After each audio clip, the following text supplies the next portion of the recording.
So, exciting times, an exciting program this afternoon. We even have the bell to mark, because this is a historic moment, at least we feel that it is, and we all should feel really excited about this. I'm not yet sensing the whole excitement from the room, but maybe by the time we get to the drinks, we would do that. As this is a great day, it would be a great time to crack open a few bottles of champagne, or bubbly actually, not champagne. But like I said, there's a drinks reception afterwards, and we want all of us to behave by the time we get to the drinks reception. We thought we'll skip it. But in case you want to take a look, there are 2 bottles on the front table, and they will be handed out tonight, well, this afternoon. So please, be active, challenge, ask questions. We really need the feedback. We want the feedback. We want the feedback so badly that we want to see Lorenzo in need of the drink at 6:30 p.m. However, what we're here tonight to talk about this afternoon is the new reporting framework. I have Cecile with me up on the stage. We're both part of the Assessment Technical Committee, and we're here to talk about some of the objectives and then the whole process that has led into this reporting framework. Then Lorenzo will be presenting and talking a bit more about the tool itself, and then have plenty of time for questions. And then we have a few of the signatories to talk about the why they feel the reporting is really important, and so on. So it's a really good mixed match of different speakers this afternoon.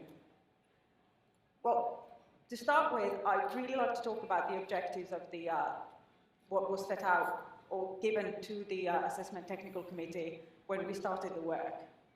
There are a few that I find personally very important, and those are that the reporting framework itself, it's a learning tool, it's a roadmap for development. It is a helping tool when we talk about these issues, responsible investment issues with our stakeholders. But also, it's an accountability tool. It helps us to really show what we're doing, and it makes the PRI accountable as well, that it's not just an organization where people sign up to, but not do anything about it. It's about assessing also what we do, what each of the signatories, how we do things. It's not to do with too much of, let's say, human viewpoints, rather than, it's rather to do with how would I put it, in a sense that no individual can influence the scores, that the assessment is very sort of neutral in that sense. And transparency is also a very big thing. We, the investors, we ask the companies to be transparent about their actions. So it's about time we get transparent about our actions as well. But I'd like to give the floor to Cecile from Robeco Sam to talk a bit more about the process, how we got to this point where we are today, this exciting day when the documents are actually already online. The tool itself, or the reporting framework, will be online pretty quickly, pretty soon. So, like I said, it's all happening now. It's all happening today. Thank you, Hannah. I think absolutely we've reached a bit of a milestone today, and for all of us who have been involved in the assessment technical committee and the reporting technical committee, it's been a long road to even reach that point. I think for the PRI staff, even probably a longer road. And what I want to stress here is that it's been a very extensive process of developing this new reporting framework. And we've put a lot of work into it. It's been very signatory driven. There's been a lot of opportunities for signatory to be engaged in different consultation phases of the process, and there has been a lot of active engagement from signatory. But really, the real work is going to start now as we launch today, and as signatory, we're all going to have the challenge to complete this new reporting framework. And it is still a pilot phase of 2 years, so there will be many more opportunities to provide feedback on some of the practical challenges associated with the new reporting framework. But I think it's worth stressing that it's a really milestone in the sense that they're really taking the next level here as an organization. And I think from a PRI signatory point of view, it's really going to be a very effective tool to help monitor our own performance, our progress over time, but also really identify where we can make some additional improvement.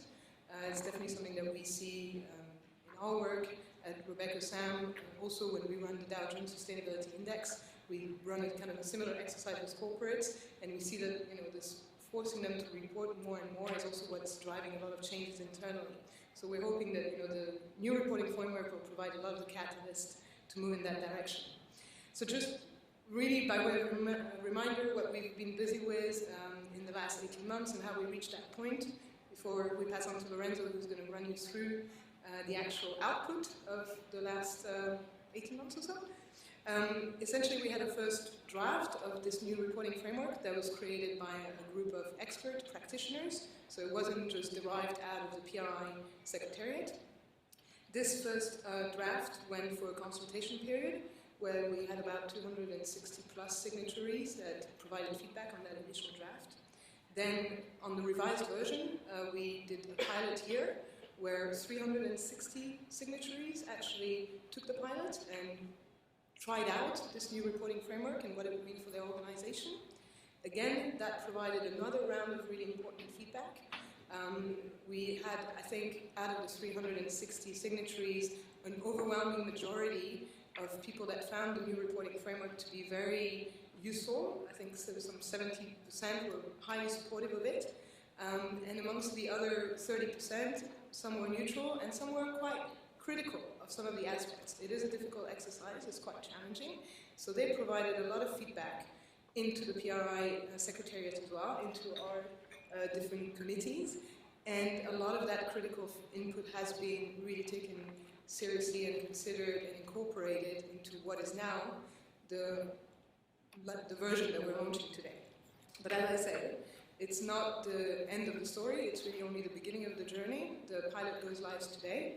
And over the years, there's really an opportunity to help improve it and also reflect some of the concerns that might be around. So with that, I will hand over to Lorenzo, who can give us some more detail on what exactly we should be expecting. Thank you.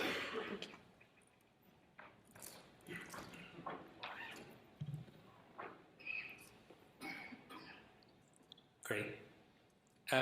Thanks, Anna, and thanks, Cecile, and thanks, everyone, to be here.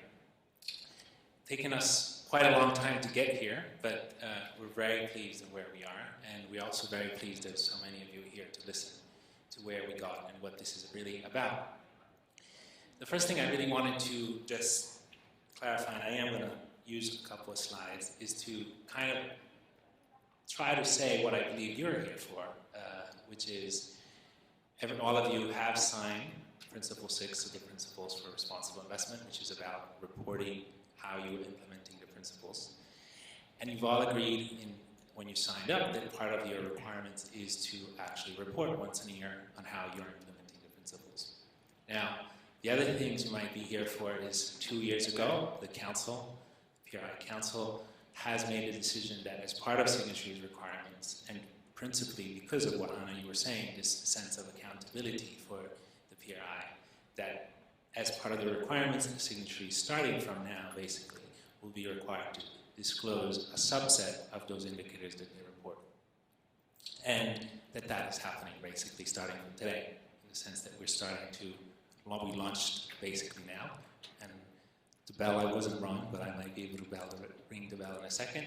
We're launching now, and basically this will be live for 6 months. So this is, probably why you're all sitting here and wanting to listen to us. Now, well, before that, really, actually, one thing I was, when we landed yesterday in the morning, we got in pretty confused and tired, got into the hotel room, checked in, and then went to the elevator and I pressed the button. I pressed the button of the elevator and I realized that I had to reach all the way to around the 30th floor of my hotel, which is quite a way. And the elevator did a really simple ride up. It wasn't necessarily short, 30 levels are a lot, but it was a simple ride up. And then I got up, and in our hotel you have an amazing view of Table Mountain. Now, what I hope this session for you is a simple ride into the reporting framework. And when you get off, you actually get the view of what the reporting framework will do for the industry. So the simple ride up is really this. We would like to walk with you with the 3 steps that we think are about reporting. And doing these 3 steps might take some time, but they're pretty simple. And doing these 3 steps, you will complete your reporting framework. Now, what are they? Understanding what you're going to report against, then how you can go through the reporting and collect information and put them into the online tool. And then the third thing is really going into what, out of this process, the Secretariat provides to you.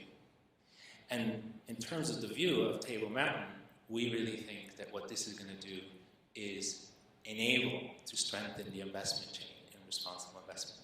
And what we mean by that is that beneficiaries will be able to know and understand better how their asset owners are implementing the principles, how asset owners will be better, will have better tool to understand how the investment managers are implementing the principles, and vice versa. There will be greater dialogue between investment managers and asset owners, and that even at the investment manager corporate level, there's a greater understanding of what investors are looking for. So really, this is the kind of ultimate goal of this. But let's jump into first so the agenda of today matches that. So that we're going to give you a quick overview of what the reporting and assessment process is, run into a couple of its detailed components, and then really open up to questions for you. So I will ask you, if you can, to kind of mind that I go through this once, and then we'll keep 15 minutes at the end of my presentation for questions. So what is the R&A? What is the reporting and assessment process? So the reporting and assessment process has a couple of components. The first thing is the reporting framework. So this is just to understand part of the shift that we did in terms of 2.5 years ago when we decided what this was about was we have to go and push a new disclosure requirements for signatories. So really we need to identify what, for example, the GRI does is a reporting framework, the set of indicators against which to report. So there was a shift in thinking.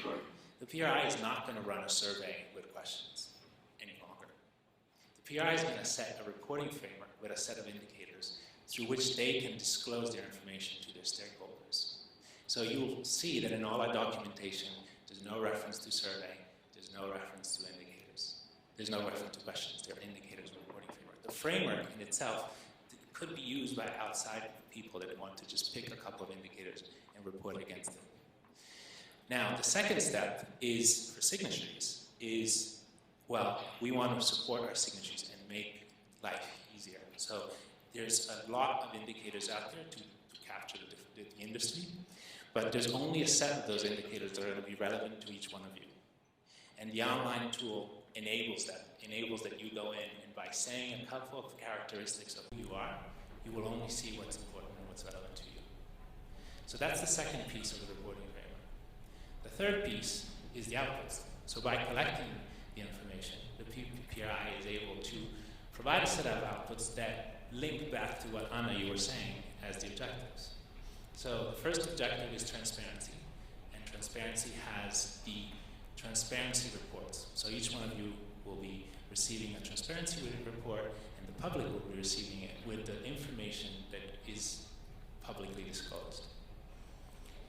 Next to that, in the future, we're going to be also, in terms of transparency objective, collecting that same information in a more analytical tool that will be called the data query tool. That is the same set of information. The next thing is the assessment reports. Now, these are confidential. They don't get published. They're given to the signatory individually, and they're really about helping signatories to understand where you are in the process for implementing the principles. So that's the kind of second output, which is signatory specific. The third output is instead an annual report that we write, which many of you might recall or reconnect, which is the story of the signatory base altogether. And again, these documents are to achieve the goals of transparency, accessibility of the industry, and accountability of the PRI. So when is it happening? So as I mentioned, it's happening now. It starts today, and you'll have all of the material to start preparing. The online tool will start shortly, and at the end of March, this will close. So you'll have 6 months to report against the PRI framework. This is possibly one of the first things that if you have joined and participated to the pilot, you will realize is the first change that we did based on feedback, where from 2 months we went to 6. By the way, can I ask a show of hands? How many of you have participated to the pilot? Okay. So it's a pretty decent split. So I'll try to highlight for you a little bit of the changes that have come from your input into the process. So in the 6 months, you will be able to submit, and when you submit, you will get your first output, which is the transparency reports. This is based only on your information, and therefore we can release it once we do a minimum internal checks of consistency for your reports. The second 2 outputs we'll only be able to create once everybody has finalized, because they're based on the entire signatory base. One is the entire signatory report on progress, and the second one is the assessment reports, which we'll have, and we'll get into that in the second part of the presentation. It will have a section that has to do with your own results in absolute, and then one section that is compared to peers. So because you have compared to peers, you need to wait for everyone to finish reporting. The other thing you might want to know is what you're reporting against, what period. So you're reporting against what period makes sense to you. Basically, it's live for 6 months, but you can report December to December, June to June, whatever makes sense for you. Obviously, we would encourage people that if they have a June end of period to start right away. If they have a December end of period, you might want to, when to finalize it all, you might want to wait for the beginning of the next year when all the information is in.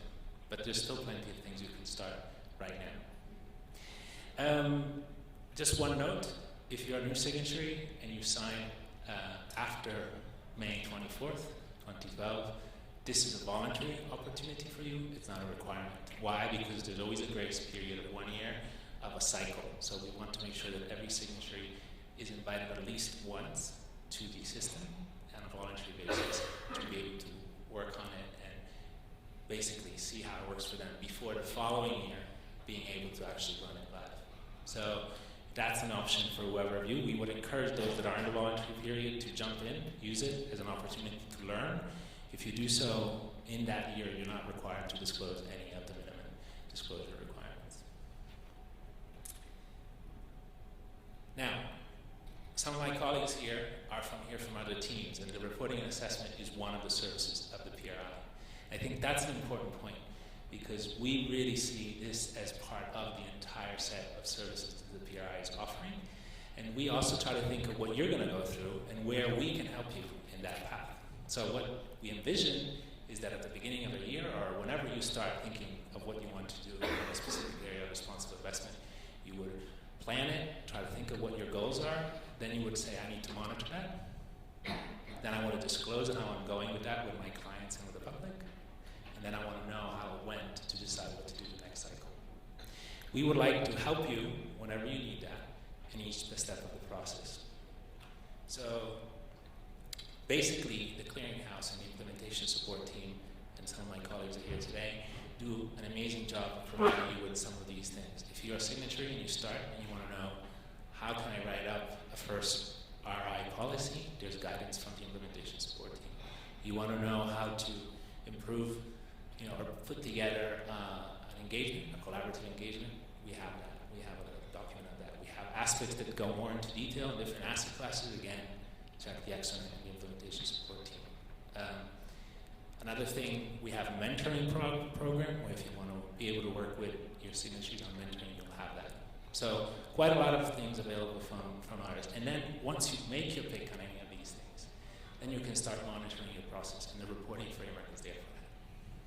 And then with the reporting framework, we, by collecting information and giving you a transparency report, you have the possibility to share that with your clients and beneficiaries. And then at the end of the year, you have the possibility to see how you improved, use the assessment report to then start your cycle again. So that's how the products of reporting and assessment fit within the PRI. So this was the overview.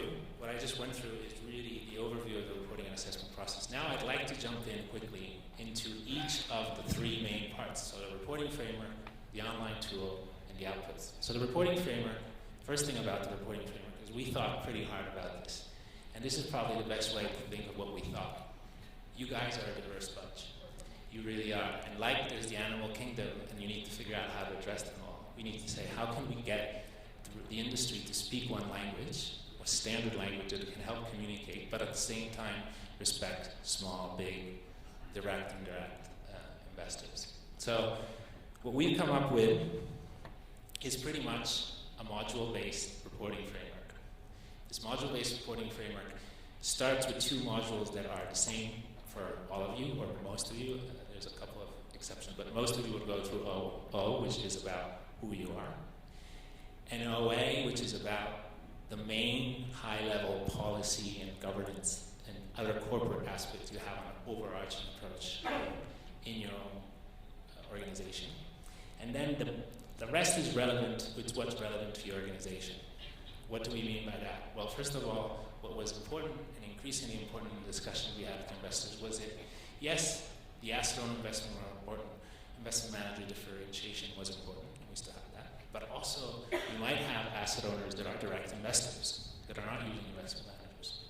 And the other way around, you might still have investment managers that for certain activities, they are indirect investors. So the big split, really, of the frameworks is who's directly working with the underlying assets, is instead working with managers. And different reporting is being done on that. On the direct, we really asked to report on what are you doing with the investees, and why instead with the indirect is really about reporting what is your selection, appointment, and monitoring process with your external managers. So that's the first split in the relevant part. The second split is really about asset classes. So if you had done the survey in the past, you would have known that there was some differentiation, but it was really very focused on listed equities, and there wasn't a lot of differentiation of what happens across the asset classes. This now is quite different, and you have different modules for different asset classes. Another thing that I'd like to highlight here is, again, for those that did the pilot, a few of the changes. So the first thing is that we tried to simplify what asset owners were reporting because the original thing was to say, let's capture what they're doing in selection, monitoring, and appointment, but then ask them to also report a bunch of examples of what their managers were doing. The pilot feedback said that's extra work, you're basically getting everybody to report twice, it's only for PRI purposes, focus on the first part. So one of the two modules on the indirect is gone. The second thing was, we did get a lot of sense that there was excessive reporting, and people felt there was a lot of reporting burden, and I will cover how we address this, but one of the ways we did this is we changed the threshold. So each of these modules now does not have a 5% threshold of your assets, but a 10% threshold. What does that mean? It means that if the area of coverage of a specific module is less than 10% of your aggregate, your entire AUM, you can report on it, but you're not required to report on it. Another thing was on content. There were certain areas that it was felt that the PRI needs to work more on improving and understanding where good practice is. And so two of these modules, and fixed income is one, and infrastructure is the other, are completely voluntary because we're still working on them, and so we want your input on this. And this is the sort of thing that Anna was mentioning as well. What's in there? What's in each of those modules? So in each of those modules, there's a pretty typical set of information. So we usually start from asking you a couple of things about what kind of activities you're doing in a specific area. So for example, in listed equity, we might ask you if you're doing more active or passive. The second part is more working on things that have to do with pre-investment or principal one incorporation. So we would look at more on those areas of activities related to the investment decision-making process. The next one over is the post-investment. So what are you doing more as an active owner? These are all policies, processes, aspects Then we go into what is usually an output and outcome section. And then we finalize with a section on communication, which really is about how do you report your activities with clients, beneficiaries, and or to the public. The thing that I'd like to highlight here, because some of us have asked us, is how do we get to this setup? And I think what's important to highlight here is that on outputs and outcomes, if we had been able to identify output and outcomes, probably more so as an industry and agree on them, that would have been a bigger part of the framework. But in the discussion we had at the ATC, there was a sense that that was an important area of work, and that was the direction of travel, but that the industry wasn't there yet. So we started putting a few of those down, but we still feel that a lot of those indicators are in discussion. And so they're more voluntary indicators, and there's more areas where you have free text to describe. So 2 or 3 years down the line, when there's a sense that the framework has had enough time where it stays consistent, and so that people have had an understanding of the progress, we might want to revisit those indicators based on the feedback and look at what, therefore, the outputs and outcomes can be measured. And just to give you a sense, today, those sections account for approximately 10 to 15% of the existing indicators. What are the other splits? Just quickly, most of the indicators are closed-ended. So because we were wanting to have a sense of how to create a standard for the industry, we wanted to be able to start having a common language. So wherever possible, we tried to get closed-ended indicators. There is a few that we felt instead the opposite, that there just was not sufficient area of consensus. So they're only open-ended. And there's a group of mixed indicators that allow to certain things to basically speak to each other, open-ended and closed-ended. To be quite honest, it's 100% free text or open-ended possibility, because every indicator has at the bottom the possibility to say additional information. And there you can either inform or provide better contextualization of your answers, or you might even say, this indicator doesn't really fit for my organization, and you can explain your stakeholders why. The next split is the split between mandatory and voluntary. A couple of quick things here in terms of the pilot. The information is for around 45% mandatory, 45% voluntary to report. There's a new category from the pilot, which is pretty much driven by your feedback. So there was a sense that there was some information that we were capturing to contextualize your answers, or to provide you through gateways that would then enable the tailoring of your framework. That information for some of signatories felt that it was commercial in nature and it should stay confidential.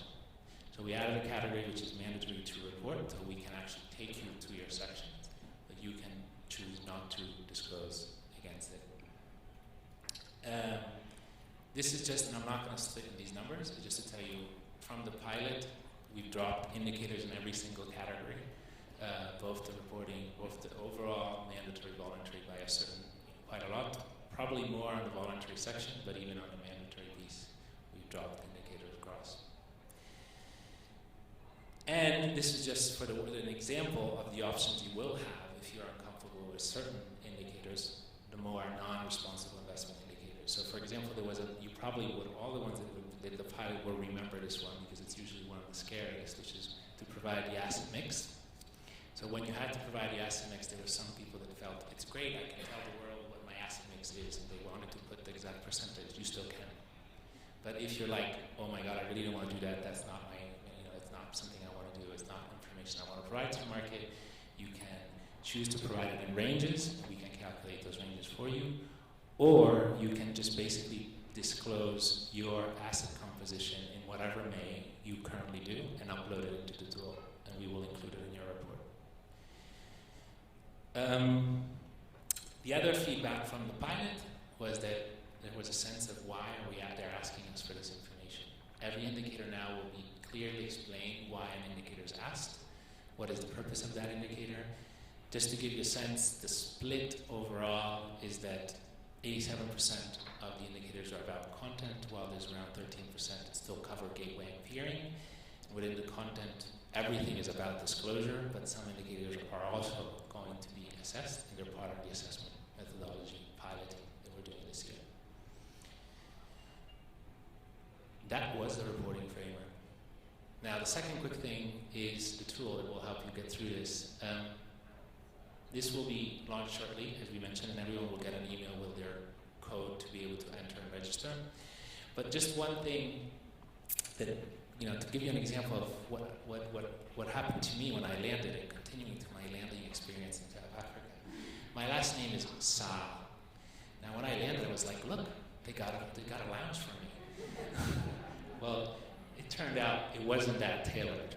But this online tool is tailored, and it's tailored for a number of reasons. First of all, you will be able to get, once you answer your question, only the modules in the tool that are relevant for you. Within those modules, you'll only get the indicators that are relevant for you.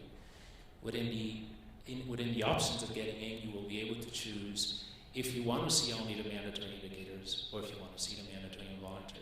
You'll be able also to choose if you want to just say blankly, I'm not going to disclose anything but the mandatory indicators, or I'm going to disclose everything but the mandatory indicators. The framework also provides a possibility, and some of you in the pilot gave us this.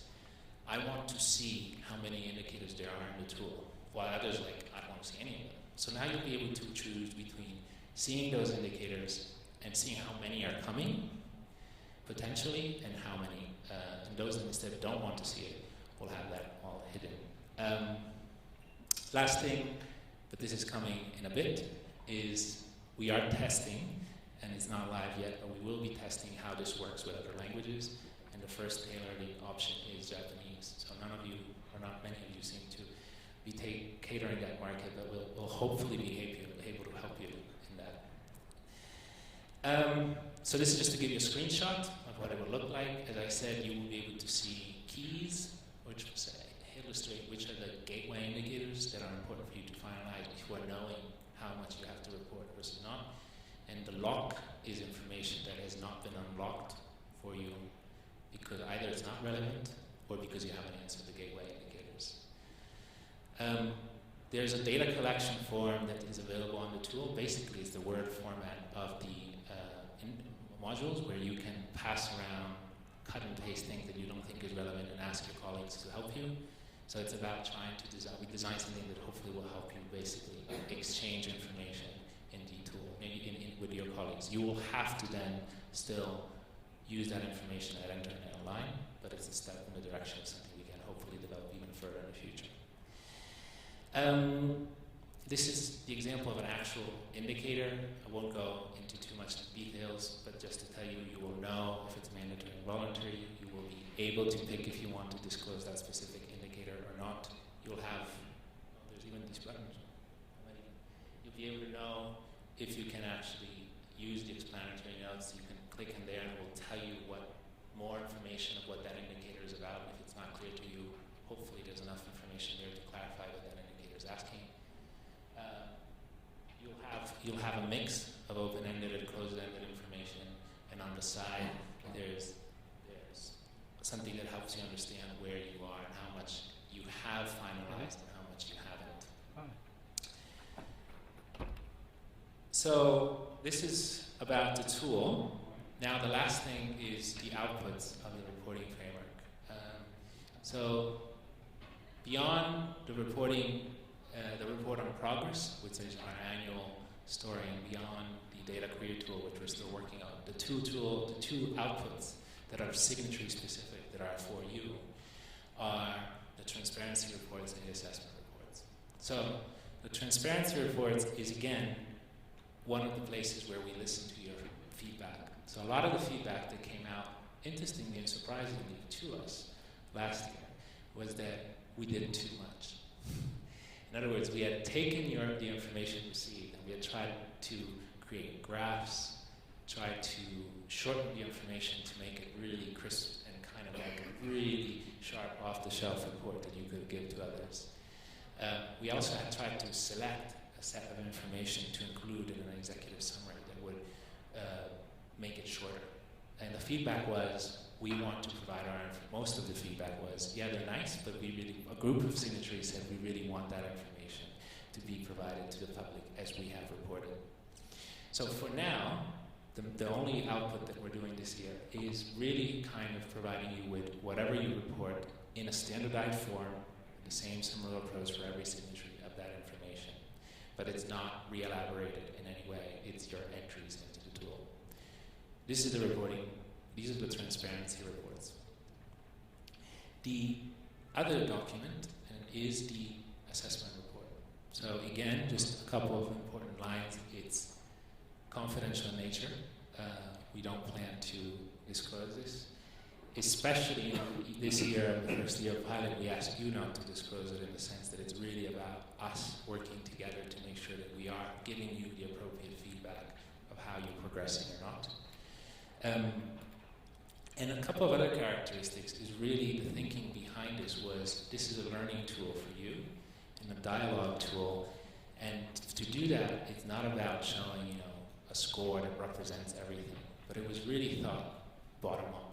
How can we show you and help you where are your strengths and where are your weaknesses? So some of the characteristics, and this is again a methodology that we're testing with you, and we will see how this works. The methodology is, I would call it kind of bottom up. So the first thing is on an indicator by indicator basis, you'll have the possibility to getting from 0 to 3 stars.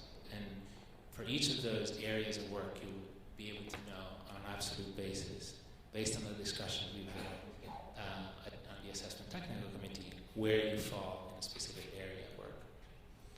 You'll be able, not this year, but in the future, also to be able to see how you've improved or not on that specific area of work from one year to the other. That's on the indicator basis. Within each module, then we have sections or subsections. So for example, it's a bit hard to read here, but in the overarching approach module, which is about your general approach to responsible investment, we have policies section, we have objective and strategies, kind of when you set them section, we have governance and human resources section, and we have a section that basically is about how you work with other associations, and finally, if the information is assured or how is your information produced and checked. So each of these sub-area might have one or more indicators, and these in the second kind of output, which you'll get, is you get a positioning of yourself against the median on each of those sections. And then the final level is putting together a module level assessment. So two things about this. We don't go beyond the module level.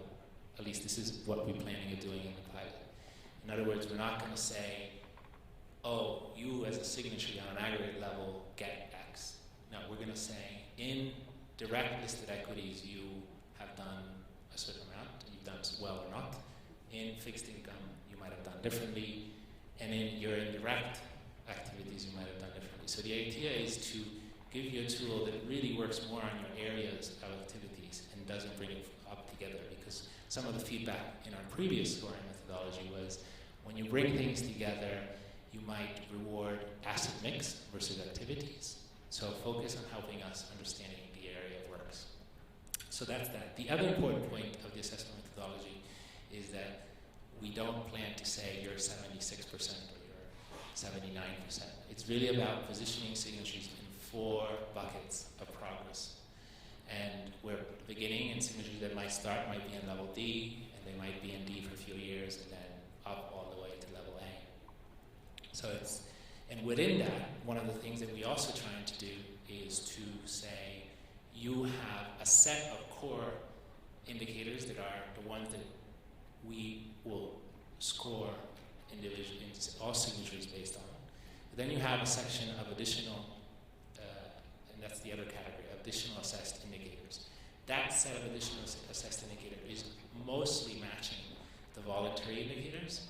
So the idea behind that is really, look, you have your own way of being a good responsible investment. So beyond a core set of what the ATC has agreed as being good practice, the rest is still being developed in the industry. So you will be able to achieve your level by picking different paths of the voluntary indicators. So this is an example of that, really simple. You have 12 indicators in a module, 10 are the only ones assessed because 2 of them, whatever you do, are dropped, and you will keep only the better ones is part of the scoring methodology. Summary.